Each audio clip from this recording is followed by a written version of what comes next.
Hey, welcome back to the Honda Ruckus project status update, and today I want to talk about the Polini Variator and the improvements of my top speed with the Variator and the trials and tribulations if it's worth it essentially to install this thing and be messing around with it. So I also upgraded. I also installed this luggage rack on the back of the scooter. So let's jump over there and take a look at it.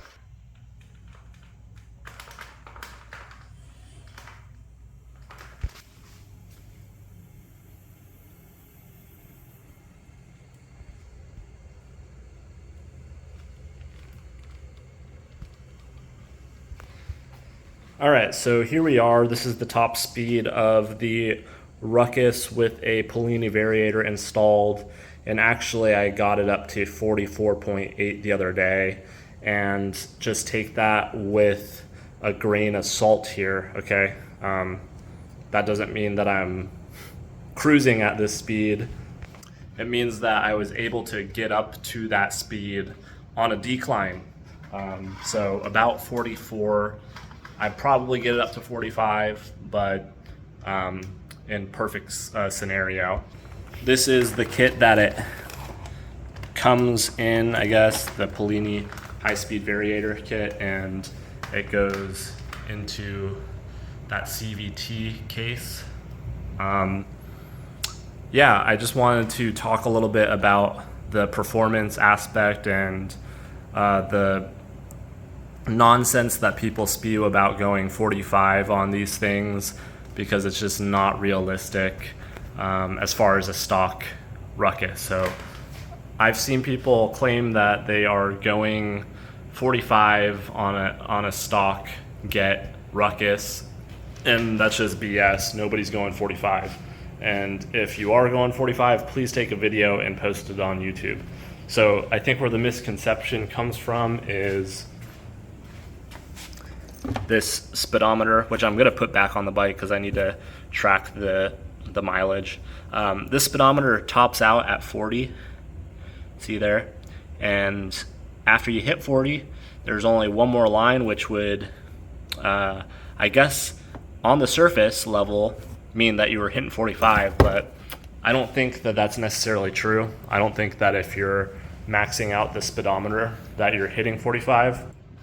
This is just a hypothesis here that I would assume that people are redlining that speedometer and they're thinking that they're hitting 45 when really they're probably hitting like 43 or 43.62 or something like 44, or maybe they are touching 45 for a moment, but there's nobody cruising on a Ruckus that's stock at 45, and that number on that head unit does not reflect a cruising speed.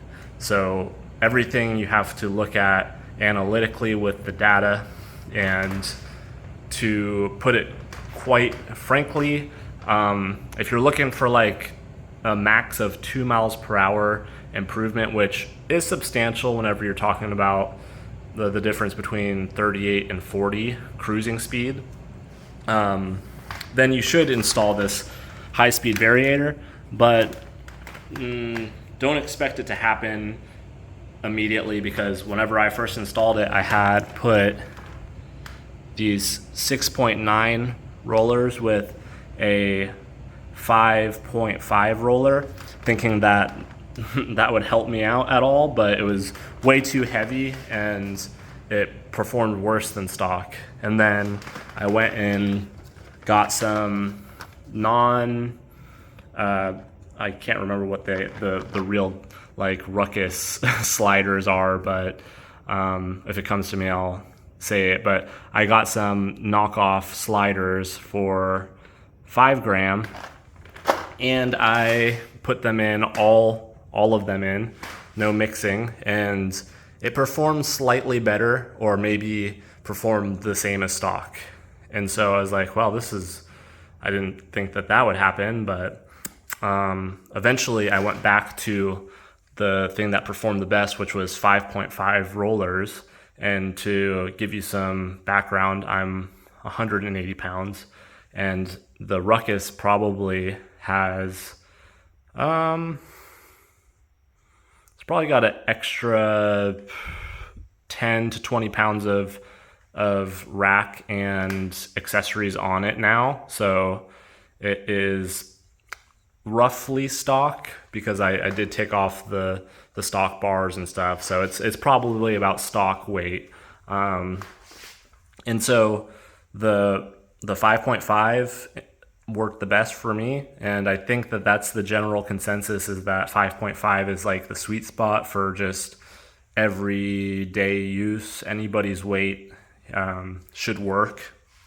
So if you do get this Polini Variator, I would just go ahead and install it with 5.5 gram weights, which I don't think come with it. Maybe it does. Oh, these are 5.6. Interesting. So I might actually try these 5.6 weights out to see if the 5.6 gives me that slight improvement in top speed.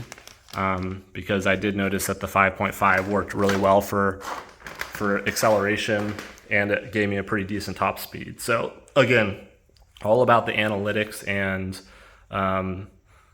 testing the data. And then this is without a tachometer. You really don't need a tachometer. I guess there's like car tuner nerds out there that are into the Ruckuses and small bikes. So if you're one of those people, I guess, yeah, a tach will help you out. But if you're kind of just like a person that is tinkering on stuff, don't believe the hype, you don't need a tachometer. You can kind of tell whenever you're in a good power band with the bike, because it'll actually hit 40 plus miles per hour. So anyways, again, this number doesn't reflect the cruising speed. The cruising speed for me was about 40, which is exactly where I wanted to be with the Ruckus, and that number kind of works out great on trafficked roads, because in my area, like 45 is the majority posted speed limit, and I could cruise at 40 and maybe feather it at 43, 44 and be keeping up with traffic. I was actually catching people and tailgating on it. So it does improve your cruising speed by about 2 miles per hour if you get the right weights and figure it out. So in my opinion, if it's really not hard to take off the CVT cover either. So in my opinion, it is a worthy improvement to a stock Ruckus. It'll probably be, I would say that if you're going to do anything to a stock Ruckus and you're looking for more performance, get the Polini Variator and put the 5.6 rollers in there, and it'll probably feel like a new sort of riding experience. I air quote that, but I think it'll really improve the bike more than anything else out there, as far as just like parts that you could actually extract some more of what the Get has to offer. Like the exhaust and intake, that'll just be too much of a headache for most people. Like honestly, it takes 10 minutes or less to remove the bolts, and you don't have to take this off. You just take this one bolt out and kind of pull the air filter off, and just I have a shorts that I'll post about how to take the Variator fan off without any special tools, and you're good to go, and you can kind of just test it out. But yeah, I'm actually pretty happy about the top speed, because this rack weighs a decent amount. So that's a segue to the rack. I do think that the Polini Variator is worth it, and from what I could pick up, The CDI isn't worth it if you're not in the right power band, so just go with the Variator and save yourself messing with the electrical. So this rack is from eBay. It was $50, and it's actually sturdy enough to sit on. Now, I wouldn't do this if you're like over 200 pounds or something, but it is sturdy enough to sit on. I think I'm gonna get a Pelican case to put back here. I think that'd be kind of cool.